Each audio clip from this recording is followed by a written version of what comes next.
영화, 건축, 정신분석학. Cinema C Architecture A Psychoanalysis P. 카푸 채널의 앞에입니다. 경찰 캅이랑은 아무 상관 없습니다. 다만 상관이 있다면 여러분 마음속에 캅이 되고 싶네요. 60번째 카푸 채널 컨텐츠는 노먼 퍼스트의 런던 시청사와 HSBC 본사입니다. 노먼 퍼스트는 극강의 기계미학을 추구한 레이트 모더니즘 건축의 끝판왕입니다. 그래서 노먼 퍼스트와 함께 저번에 소개했던 렌조 피아노와 리처드 로저스를 묶어서 하이테크 건축가라고 칭하기도 합니다. 원래 노먼 퍼스트를 유명하게 만든 홍콩의 HSBC 본사부터 소개시켜 드려야 하는데 제가 가지고 있는 사진들은 외부 사진밖에 없습니다. 하지만 HSBC는 노먼 퍼스트의 20세기를 대표하는 작품이고 21세기를 대표하는 그의 작품인 런던 시청사는 꽤 제대로 답사하고 왔습니다. 그래서 이번 콘텐츠에서는 먼저 런던 시청사부터 소개하겠습니다. 노먼 퍼스트 역시 기사자기를 받았습니다. 그것도 그냥 기사자기가 아닌 남작의 자기를 받았답니다. 노먼 퍼스트는 건축 초창기에 리처드 로저스와 함께 팀4를 결성하여 활동하기도 했습니다.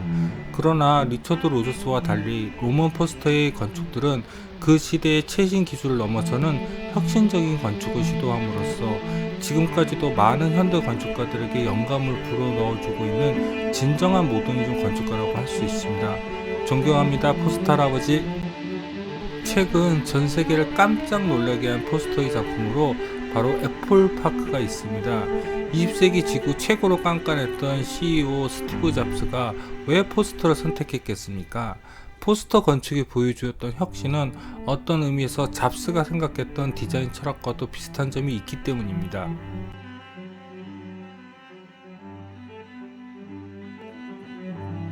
빨리빨리 본론으로 넘어가겠습니다.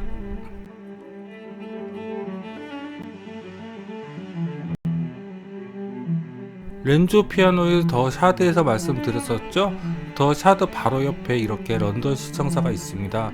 타워 브릿지하고도 가까이 있어요. 런던 시청사의 북측 정면입니다. 테임즈 강에 건물이 너무 붙어 있어서 정면을 찍을 수가 없습니다. 그래서 테임즈 강 건너편에 런던 시청사의 북측 정면을 찍었습니다. 서측 측면입니다. 어떻게 보면 HSBC 본사 빌딩에서 보여주었던 기계미학적인 측면과 거리가 멀어진 것처럼 이 건물이 보일 수도 있습니다.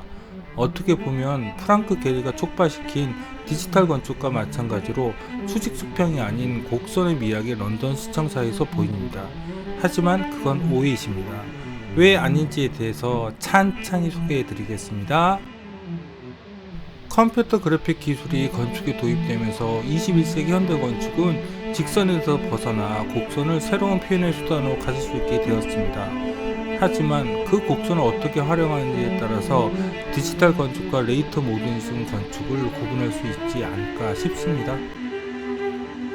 처음에 런던 시청사를 보았을 때 부활절 달걀에서 모티브를 따왔나 싶었습니다. 20세기 손으로 평면과 인면을 그렸다면 이런 건축 작품 하나 만드는데 100년이 걸렸을지도 모르겠습니다. 더군다나 저렇게 틈 하나 없이 유리 커튼홀로 곡선의 건물을 만든다고요? 컴퓨터가 없었다면 절대 불가능한 일입니다. 런던 시청사는 내부에는 경사로, 즉 램프로 중앙회의장으로 걸어 올라가게 계획되어 있습니다. 마치 프랭크 로이드 라이트의 뉴욕 구겐하임 램프처럼요. 런던 시청사 앞은 탁 트여져 있어서 여기서 전 컨텐츠에서 소개드린 적이 있었던 로이드 뱅크가 있는 시티 오브 런던이 아주 잘 보입니다. 특히 노먼 퍼스트의 또 다른 대표작인 30 세인트 마리 X도 잘 보이네요. 런던 시청사 앞에는 야외 공연을 할 수 있는 공연장도 이렇게 있습니다. 런던 시민들을 정말 좋겠습니다. 그런데 이 멋진 런던 시청사를 옮긴다는 기사를 읽었습니다. 정확히 말하자면 런던 시청을 딴 곳으로 이동하는 것이고요. 이 런던 시청사는 새롭게 임대를 한다고 하네요. 여기 임대료가 너무 비싸서 지금 런던시 재정으로는 여기를 쓰기 힘들다고 합니다. 새롭게 런던 시청사를 쓰게 되는 기업이 지금처럼 예쁘고 편하게 쓸 수 있는 런던 시청사 주변을 바꾸지 않을까 하는 걱정이 됩니다. 제발 그런 일이 없기를 기원합니다.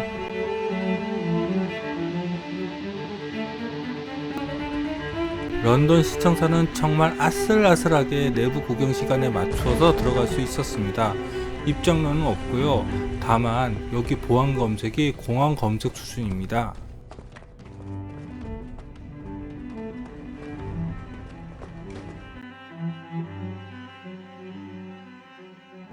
보안 검색을 마치고 안으로 들어왔습니다.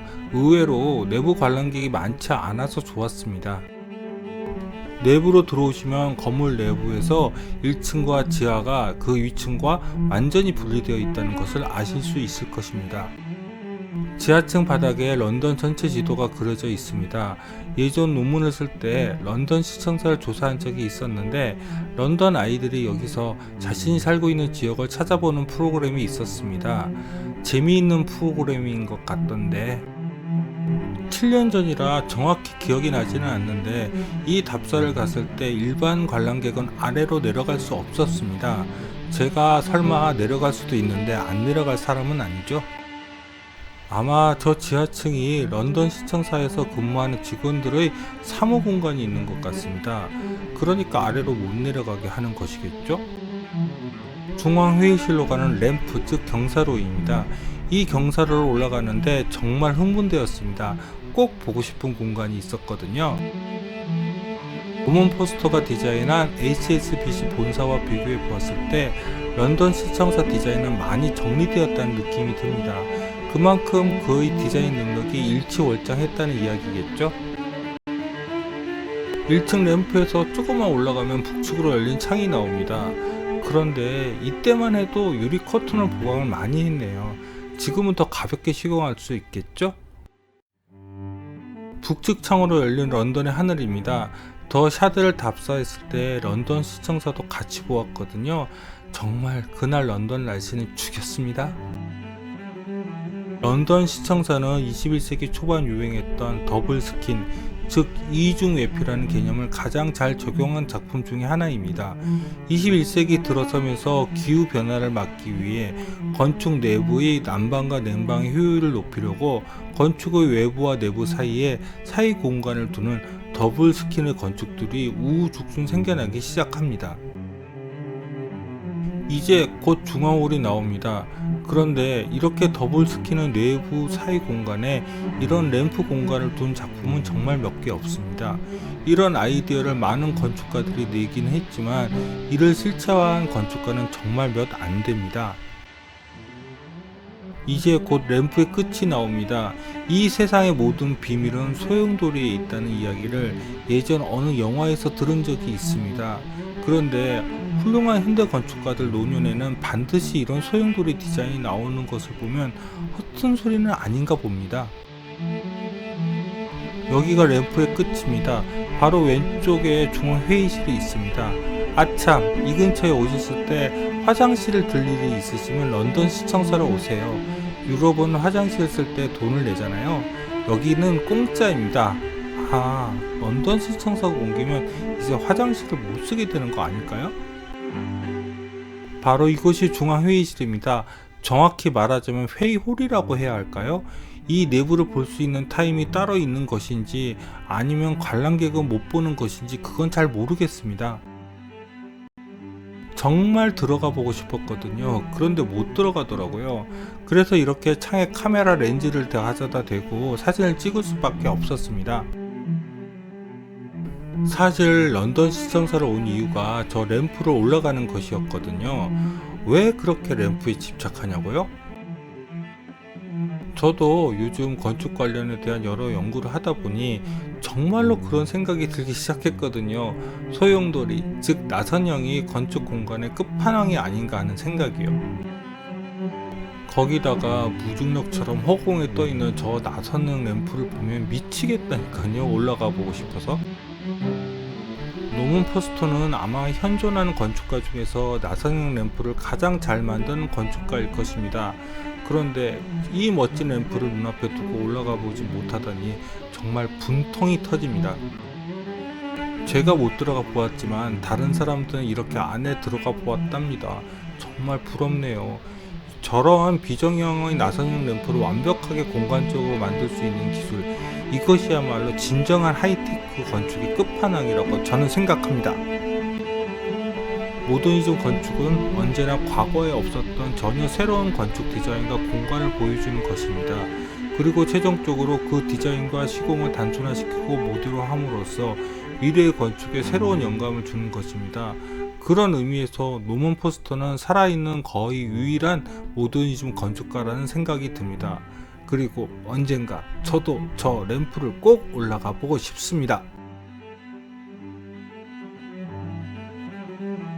제가 대학 다닐 때 HSBC 본사는 상하이 뱅크로 불렸습니다. 홍콩에 있는데 왜 상하이 뱅크라고 불렸는지는 잘 모르겠습니다. HSBC 본사는 사실 많은 SF 영화와 애니메이션에도 영감을 주었습니다. 저는 홍콩을 2번 가보았습니다. 한 번은 중국으로 넘어가기 전, 그러니까 영국이 통치하던 1996년에 갔었고, 2번은 중국이 지배하는 2011년이었습니다. 홍콩은 중국 대륙에 있는 구룡반도와 홍콩섬으로 나눠져 있습니다. HSBC 본사는 홍콩섬의 센트럴 지역에 있습니다. HSBC 본사 근처에는 중국계 미국인으로 레이트 모더니즘 건축의 거장인 IM 페이의 차이니즈 빌딩도 있습니다. 이 두 건물은 모두 1996년 답사를 갔었습니다. 그래서 2011년은 그냥 겉에서만 보고 패스했습니다. 1996년에도 2011년에도 똑같이 홍콩 야경을 보르고 홍콩 섬의 빅토리아 피크로 올라갔습니다. 저기 조그맣게 HSBC 본사가 보이네요. 1996년 처음 빅토리아 피크로 올라갔을 때 본 홍콩의 야경은 정말 멋졌습니다. 뭐랄까, 홍콩 영화에서 보았던 그 홍콩의 모습이 그대로 이 밤의 야경을 통해서 느껴졌다고 할까요? 그런데 2011년 홍콩을 갔을 때 그런 느낌이 사라졌다는 느낌이 들었습니다. 더 크고 화려하게 변했음에도 불구하고요. 홍콩에 대한 회장이 좀 길었나요? HSBC 본사의 디자인은 정말 많이 특이해 보입니다. 마치 외골격의 동물처럼 건물의 구조가 밖으로 튀어나와 있다는 느낌이 들지 않나요? HSBC 본사 디자인의 핵심은 저 밖으로 나와 있는 거대한 철 구조입니다. 노먼 포스터는 HSBC 본사의 구조 설계를 할 때 기존 건축 구조 디자인의 상식을 뒤집는 선택을 합니다.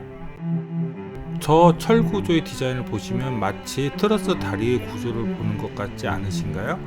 맞습니다. 바로 다리의 트러스 구조가 이 건축 구조에 적용된 것입니다.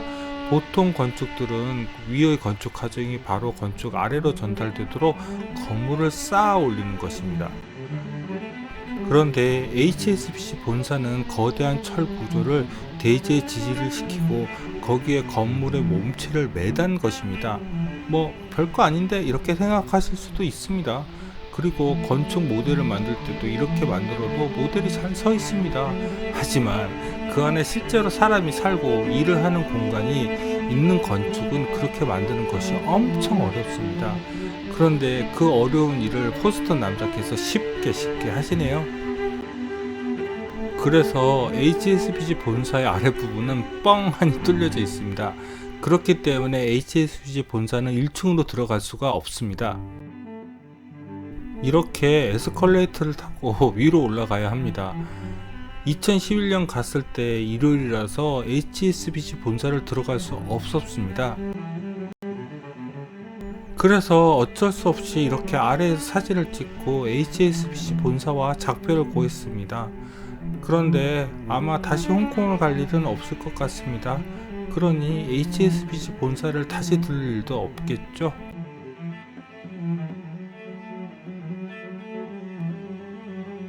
왜 다시 홍콩 갈 일이 없냐고요? 그 이야기는 좀 이따 하겠습니다. 그래도 HSBC 본사 내부를 보여드려야 할 것 같아서 구글링으로 몇 가지 이미지를 찾았습니다.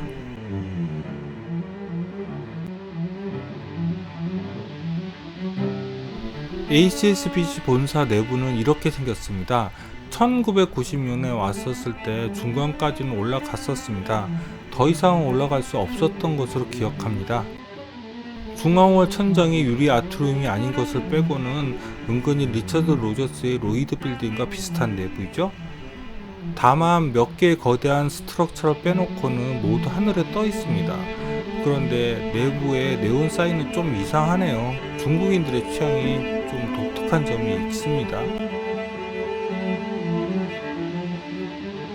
이제 HSBC 본사도 다 털었습니다.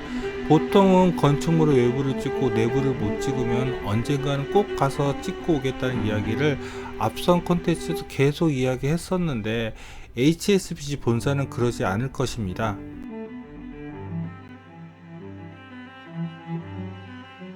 저는 답사를 다니면서 두 가지 원칙을 정했습니다. 독재 국가와 구글맵이 되지 않는 나라는 절대 가지 않겠다는 원칙이요. 2011년까지만 해도 홍콩은 어느 정도 중국의 그늘에서 벗어나 자치를 유지하고 있었습니다.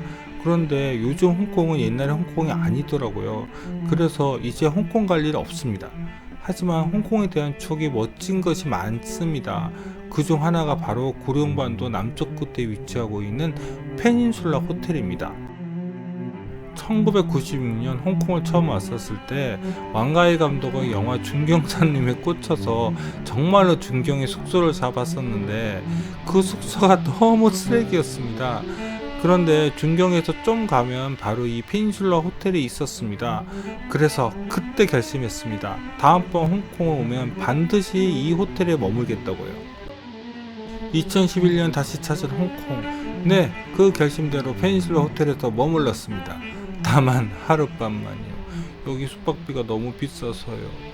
그래도 1996년 꿈을 이루었다니까요. 페닌슐라 호텔의 애프터눈 티도 유명합니다. 그래서 먹어보았는데 애프터눈 티는 제 취향은 아니었습니다. 밑에서 보았을 때는 몰랐는데 페닌슐라 호텔에 루프탑 수영장이 있더군요. 우선 여기 수영장에서 바라본 홍콩 섬은 정말 멋졌습니다. 2011년만 해도 매일 오후 8시에 홍콩 섬에서 레이저 쇼를 했었는데 지금은 모르겠습니다.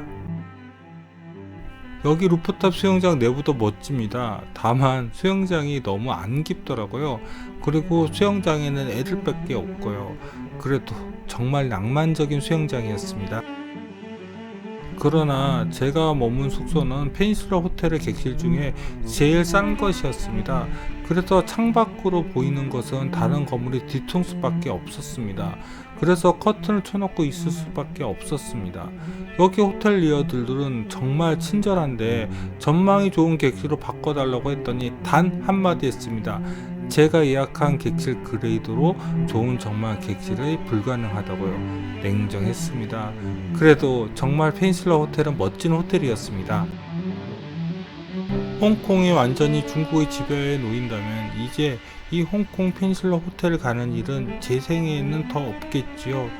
영혼 본색의 도시 홍콩, 정말 매력 있는 도시였는데 이제 독재로 그 매력이 점점 없어지겠죠. 정말 안타깝습니다. 21세기 현대건축은 사실 이제 모더니즘, 포스트 모더니즘, 해체주의 이런 식으로 분류할 수 없습니다.